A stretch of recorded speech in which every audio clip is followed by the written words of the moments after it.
నమస్తే, welcome to hashtag you. నేను మీ రాజేష్. గత కొంతకాలంగా తెలంగాణ రాష్ట్రంలో కాళేశ్వరం సంబంధించినటువంటి అంశం ఒక కుదుపుతోంది. మరీ ముఖ్యంగా బీఆర్ఎస్ పార్టీ ఇప్పుడున్నటువంటి ఉక్కిరిబిక్కిరి అవుతున్నటువంటి సందర్భాల్లో కాళేశ్వరం అంశం వాళ్ళు ఒక రకంగా చెప్పాలంటే భయభ్రాంతులకు గురవుతున్నటువంటి సందర్భాలే ఉన్నాయి. అంటే ఒక రకంగా ప్రశాంతత లోపిస్తోంది. ఆయన ఫామ్ హౌస్లో ఉన్నప్పటికీ కూడా వరుస సమీక్షలు చేస్తూ ఉన్నారు. మరి ఏ విధంగా ముందుకెళ్లాలనే అంశం తెర మీద తీసుకొస్తున్నారు. ఇప్పటికే ఏదైతే కాళేశ్వరం సంబంధించినటువంటి 3 అంశాలు, అంటే ఒకటి మేడిగడ్డ, సుందిల్లా, అన్నారం, ఈ 3కు సంబంధించి బెరేజీ మార్పు, అట్లాగే పిల్లర్లు కుంగిపోవటం, వీటన్నిటి వ్యవహారం మీద ఇప్పటికే జస్టిస్ పినాకి చంద్రఘోష్ కమిషన్ని కాంగ్రెస్ ప్రభుత్వం కాన్స్టిట్యూట్ చేయడం తెలంగాణలో, ఇప్పటికే ఆ రిపోర్టు ప్రభుత్వానికి అందటం. సో ఇప్పుడు అసెంబ్లీలో చర్చకు వస్తున్నటువంటి సందర్భంగా ఏం చేయాలి అనేది కొంత బీఆర్ఎస్ పార్టీ సుదీర్ఘంగా మంతనాల తర్వాత, లీగల్ కొన్ని చాలా వరకు డిస్కషన్స్ తర్వాత, ఇప్పుడు సుదీర్ఘమైనటువంటి అనేక అంశాల తర్వాత వాళ్ళు ఇప్పుడు హైకోర్టును ఆశ్రయించినటువంటి నేపథ్యం. అంటే ఒక రకంగా కోర్టు మెట్లు ఎక్కినటువంటి సందర్భం మనకు కనిపిస్తుంది. గత కొంతకాలంగా కేసీఆర్ ఈ వ్యవహారంలో గ్రిల్ అయ్యే అవకాశాలు ఉంటాయి, మరోవైపు కేసీఆర్ స్వయంగా తానే సమీక్షలు చెప్పారు, అరెస్ట్ చేసే అవకాశాలు ఉంటాయంటూ కూడా. సో ఇటువంటి సందర్భాల్లో గత కొంతకాలంగా కాళేశ్వరం మీద జరుగుతున్నటువంటి చర్చ సందర్భంగా ఇప్పుడు ఏ క్షణం ఏం జరుగుతుంది అనే ఒక ఉత్కంఠ నెలకొంది. మరోవైపు ఇప్పుడు అసెంబ్లీలో చర్చ తర్వాత అసెంబ్లీలో పూర్తి స్థాయిలో ప్రభుత్వం కొంత చర్చకు పెడుతున్నటువంటి నేపథ్యంలో బీఆర్ఎస్ పార్టీ ఎదుర్కోవాల్సినటువంటి సందర్భం ఉంది. ఈ సందర్భంగానైనా కేసీఆర్ అసెంబ్లీకి వస్తారో అనే చర్చ జరుగుతున్నటువంటి నేపథ్యంలో ప్రధానంగా ఇప్పటికే జస్టిస్ పినాకి చంద్రఘోష్ కమిషన్ ఇచ్చినటువంటి నివేదిక ఆధారితంగా స్పష్టంగా మొత్తం కేసీఆరే చేశారు, అంటే ఆయన ఐడియాలజీ, ఆయన గైడ్లైన్స్లోనే అధికారుల ప్రమేయం లేకుండా జరిగింది అనేది రిపోర్ట్ యొక్క సారాంశం. సో దీంతో ఇప్పుడు అన్ని ఏళ్ళు కేసీఆర్ వైపు ఎక్కువ పెడుతున్నటువంటి సందర్భంలో ఇప్పుడు భవిష్యత్తులో ఏం జరగబోతుంది అనేది ఒక రకమైనటువంటి ఆందోళన బీఆర్ఎస్ పార్టీ క్యాడర్లో కూడా ఉంది. మరి ఇటువంటి సందర్భాల్లో ఇప్పుడు లీగల్ ఫైట్కి కేసీఆర్ సిద్ధమవుతున్నట్టుగా కనిపిస్తుంది. అంటే ఒక రకంగా చెప్పాలంటే అరెస్ట్ భయం కొంత వెంటాడుతోంది బీఆర్ఎస్ పార్టీ నాయకుల్ని, క్యాడర్ని కూడా. అనేక కేసులు ఉక్కిరిబిక్కిరి చేస్తున్నటువంటి నేపథ్యంలో అధిష్టానం నాయకులు ఒకవైపు హరీష్ రావు, కేసీఆర్, కేటీఆర్, ఈ ముగ్గురు ఏం జరుగుతుంది వీళ్ళ ముగ్గురు వ్యవహారంలో అనేది ఒక రకంగా కొంత ఆసక్తిగా ఎదురు చూస్తున్నటువంటి సందర్భాలు ఎక్కువ శాతం బీఆర్ఎస్లో ఉన్నాయి. అయితే ఇక్కడ ప్రధానంగా కేసీఆర్, హరీష్ రావు ఇప్పుడు కాళేశ్వరం సంబంధించి అంశంలో కొంత గ్రిల్ అయ్యే ఛాన్స్ ఉంటుంది. కానీ ఈ రిపోర్ట్ని కాంగ్రెస్ పార్టీ రిపోర్ట్గానే కొట్టిపారేస్తుంది బీఆర్ఎస్ పార్టీ. అంటే మా వాదనల్ని పరిగణలోకి తీసుకోలేదు అనే అంశాన్ని హరీష్ రావు గత కొంతకాలంగా ఆ వాయిస్ రైజ్ చేస్తున్నారు. మరోవైపు తాజాగా కూడా కాళేశ్వరంని కొంత మభ్యపెట్టేందుకు ప్రజల్ని కొంత మోటార్లు ఆన్ ఆఫ్ చేస్తున్నారు, కాళేశ్వరాన్ని పూర్తి స్థాయిలో వాడుకోవట్లేదు, దీని మీద అభియోగం చేసేలాగానే కాంగ్రెస్ పార్టీ వ్యవహరిస్తోంది అనేది హరీష్ రావు తాజాగా చేసినటువంటి వ్యాఖ్యలు. సో ఈ అన్నిటి పరిణామాల నేపథ్యంలో ఇప్పుడు తెలంగాణ రాష్ట్ర రాజకీయాల్లో ఒక కీలక పరిణామంగానే ఇప్పుడు లీగల్ ఫైట్ కనిపిస్తుంది. అంటే వాళ్ళు హైకోర్టును అప్రోచ్ అవడం, కేసీఆర్, హరీష్ రావులు హైకోర్టులో బుధవారం కొంత విచారణకు వచ్చే అవకాశం ఉంది, వాళ్ళు వేసినటువంటి 2 పిటిషన్ల మీద కూడా. సో ఇట్లా సందర్భాల్లో కాళేశ్వరం ప్రాజెక్టు పైన ఇప్పటికే ఘోష్ కమిషన్ ఇచ్చినటువంటి నివేదికను సవాల్ చేస్తూ ఆ నివేదిక తప్పులు తడకలా ఉంది, మా ఒపీనియన్స్ వాళ్ళు క్యారీ ఫార్వర్డ్ చేయలేదు, మా పరిగణలో తీసుకోలేని అంశాన్ని వాళ్ళు అక్కడ హైకోర్టులో ఈ పిటిషన్లు లేవనెత్తినట్టు తెలుస్తుంది. కేసీఆర్, హరీష్ రావులు ఇద్దరు కలిసి 2 పిటిషన్లు దాఖలు చేశారు. ఇక లీగల్గానే మేము తేల్చుకుంటామనే దిశగానే వాళ్ళకి అడుగులు కనిపిస్తూ ఉన్నాయి. మరి ఇప్పుడు కాళేశ్వరం నివేదిక ముఖ్య సూత్రధారులుగా ఇరువురి పేర్లను, అంటే హరీష్ రావు, కేసీఆర్ పేర్లనే ప్రధానంగా ఘోష్ కమిషన్ ప్రస్తావించినటువంటి సందర్భంగా మరి ఇప్పుడు వాళ్ళు హైకోర్టులకు వెళ్ళి పిటిషన్ దాఖలు చేసినటువంటి నేపథ్యంలో హైకోర్టు తదుపరి ఏం జరగబోతుందో, అసలు విచారణకు స్వీకరిస్తుందా లేకుంటే ఏం జరుగుతుంది అనేది కొంత సస్పెన్స్. కానీ ఇప్పుడు ఈ నిర్మాణంలోనే అవినీతి వరదలై పారింది అనేది ఘోష్ కమిషన్ నివేదిక కుండబద్దలు కొట్టేసింది. చాలా వరకు పూర్తి స్థాయిలో అవినీతి జరిగిందని, ఎక్కడెక్కడ లోపాలు జరిగిందని చాలామంది అధికారుల పేర్లను కూడా ప్రస్తావించింది. అంటే దీని అంతటికీ ఓవరాల్గా కారణమైతే కేసీఆరే పూర్తి బాధ్యుడు అనేది మాత్రం స్పష్టంగా సూటిగా ఆ రిపోర్ట్లో చెప్పేసింది. దీని మీద మళ్ళీ దీన్ని అధ్యయనానికి కూడా 3 మెన్ కమిటీని వేసింది ప్రభుత్వం. వాళ్ళు ఇచ్చినటువంటి 60 పేజీల నివేదికలో కూడా కేసీఆర్ ప్రధాన అంశంగా చెప్పారు. అంటే ఇప్పుడు అసెంబ్లీ ఎన్నికల సందర్భంగా ఆ ప్రాజెక్టు అదే టైంలో కొంత డ్యామ్ సేఫ్టీ అధికారులు ఇచ్చినటువంటి రిపోర్ట్ కానీ, మరోవైపు గతంలో అసెంబ్లీకి సంబంధించినటువంటి ఎమ్మెల్యేల బృందంతో తీసుకెళ్ళి అక్కడ చూపించడం కానీ. అయితే ఇక్కడ ప్రధానంగా మేడిగడ్డ బ్యారేజీని ఎక్కడ కట్టాలో కూడా నిర్దేశించింది కేసీఆర్ అనేది ఒక షాకింగ్ అంశం వాస్తవానికి. అంటే మొత్తం ఆయన కనుసంధానంలోనే జరిగింది. ఎలా కట్టాలి, ఎంత నీరు నిల్వ చేయాలి, ఎలా నిర్వహించాలి అన్న విషయాలతో పాటుగా ప్రాజెక్ట్ ఆర్థిక అంచనాలను కూడా మొత్తం మార్చేసి తారుమారు చేసింది అంతా కేసీఆర్ అనేది స్పష్టంగా రిపోర్ట్ చెప్తోంది. సో ఇప్పుడు సెంట్రల్ వాటర్ కమిషన్ కానీ, అట్లాగే హైపవర్ కమిటీ నిపుణుల సూచనలు కూడా నామమాత్రంగా కూడా వీళ్ళు పట్టించుకోకుండా కేవలం ఒంటెద్దు పోకడలతోటి కేసీఆరే వెళ్ళిపోయారు అనేది నివేదికలో పూర్తిగా స్పష్టంగా చెప్పుకొచ్చారు. అయితే ఇక్కడ రాజకీయ కక్ష సాధింపులో భాగంగానే రేవంత్ ప్రభుత్వం కమిషన్ వేసింది అనేది బీఆర్ఎస్ పార్టీ నాయకులుగా ఉన్నటువంటి హరీష్ రావు గాని కేసీఆర్ యొక్క వాదన.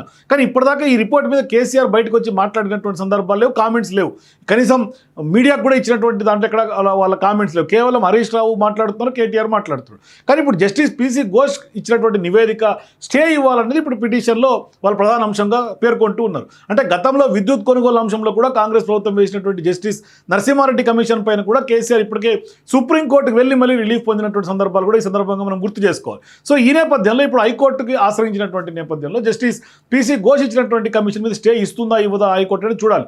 కానీ ఇప్పుడు కాళేశ్వరం కమిషన్ మీద నివేదిక పైన కేసీఆర్ హరీష్ రావులు కోర్టును ఆశ్రయించారు. దీంతో ఇప్పుడు రాజకీయంగా పెను దుమారం సంతరించుకుంది. మరోవైపు తాజాగా హైకోర్టులో ఈ పిటిషన్లు కనుక కొంత స్వీకరించి అది కొంత హైకోర్టులో కొంత వాదోపవాదనలకు వస్తే ఏం జరగబోతుంది అనేది కొంత ఆసక్తికర పరిణామంగా చెప్పుకోవచ్చు. కానీ మొత్తం మీద ఈ పిటిషన్లు, లీగల్ ఫైట్ ఇవన్నీ కనుక మనం స్పష్టంగా అబ్జర్వ్ చేస్తే ఖచ్చితంగా కేసీఆర్కు కూడా అరెస్ట్ భయం ఏమన్నా ఉందా అని అనిపించకమానదు. ఎందుకంటే ఇప్పుడు ఖచ్చితంగా అంటే కాంగ్రెస్ పార్టీ అయితే పూర్తి స్థాయిలో లీగల్గానే వాళ్ళు ముందుకు అడుగులు వేస్తున్నారు. పూర్తిగా డాక్యుమెంటల్ ఎవిడెన్సులతో సహా ఇచ్చినటువంటి రిపోర్టు మనకు కనిపిస్తుంది. సుదీర్ఘంగా కొన్ని వందల మందికి సంబంధించినటువంటి అభిప్రాయ సేకరణ జరిగింది.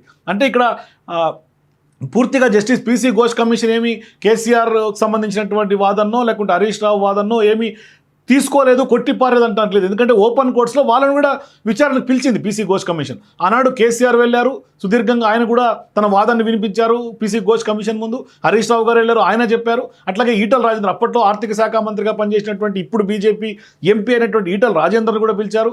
చాలామంది ఇరిగేషన్ అధికారులను పిలిచారు. వాళ్ళందరూ కూడా తమ వాదనలు వినిపించారు. అయితే ఇక్కడ వాదనలు తర్వాత వచ్చినటువంటి స్టేట్మెంట్స్ అన్ని క్రోడీకరించి ఫైనల్ రిపోర్ట్ తయారు చేశారు. అంటే పూర్తి స్థాయిలో అంటే దాంట్లో ఇన్వాల్వ్ అయినటువంటి అధికారులు, ఇన్వాల్వ్ అయినటువంటి సంస్థలు, ఇరిగేషన్ సంస్థలు, అంటే వాళ్ళు ప్రాజెక్ట్ నిర్మించినటువంటి కాంట్రాక్ట్ సంస్థలు, వీటన్నిటి అంశాలను కూడా పరిగణలో తీసుకున్నారు. అట్లని చెప్పి మా అంశాలను పరిగణలో తీసుకోలేదు అంటానికి, కొట్టిపారటానికి ఏం లేవు. అట్లని బీఆర్ఎస్ పార్టీ చెప్పినట్టుగా కాంగ్రెస్ పార్టీ కమిషనర్ అంటానికి కూడా ఏం లేదు.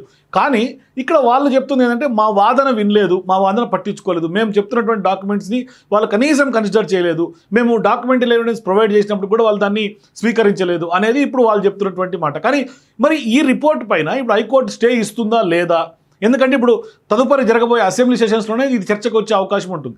సో ఇప్పుడు చర్చకు వస్తున్నటువంటి సందర్భంగా ఒకవేళ హైకోర్టులో కేసీఆర్కి రిలీఫ్ దొరికితే, స్టే కనుక ఇస్తే ఈ రిపోర్ట్ మీద, అప్పుడు అసెంబ్లీలో చర్చకు వచ్చే అవకాశాలు లేకుండా పోతుంది. కానీ ఇప్పుడు సీఎం రేవంత్ రెడ్డి ఉద్దేశం ఏంటంటే దూకుడుగా వెళ్లకుండా, కావాలని అరెస్టు, రాజకీయ కక్ష అని అనిపించుకోకుండా కొంత మాజీ సుప్రీంకోర్టుకు సంబంధించినటువంటి జస్టిస్ పీసీ చంద్రఘోష్తో కొంత దాన్ని విచారణ జరపడం, మరోవైపు లీగల్ శాండిటీ ఉన్నటువంటి బాడీని కాన్స్టిట్యూట్ చేయడం, వాళ్ళు ఓపెన్ కోర్ట్స్లో అన్ని అభిప్రాయాల సేకరణ చేసిన తర్వాత వాళ్ళు నివేదిక ఇవ్వటం, ఆ నివేదికనే ఇప్పుడు ఛాలెంజ్ చేస్తూ కేసీఆర్ వెళ్ళారు. కానీ ఆ నివేదిక ఇప్పుడు కేవలం ఏదో కొంత క్రియేట్ చేసింది అని చెప్పుకోవడానికి వీలు లేకుండానే కొంత పూర్తిగా డాక్యుమెంటల్ ఎవిడెన్స్ కానీ ఇదంతా కూడా ఎంక్వైరీ జరిగినట్టుగా ట్రాన్స్పరెంట్ ఎంక్వైరీ కానీ స్పష్టంగా చూడాల్సినటువంటి అవసరం ఉంది.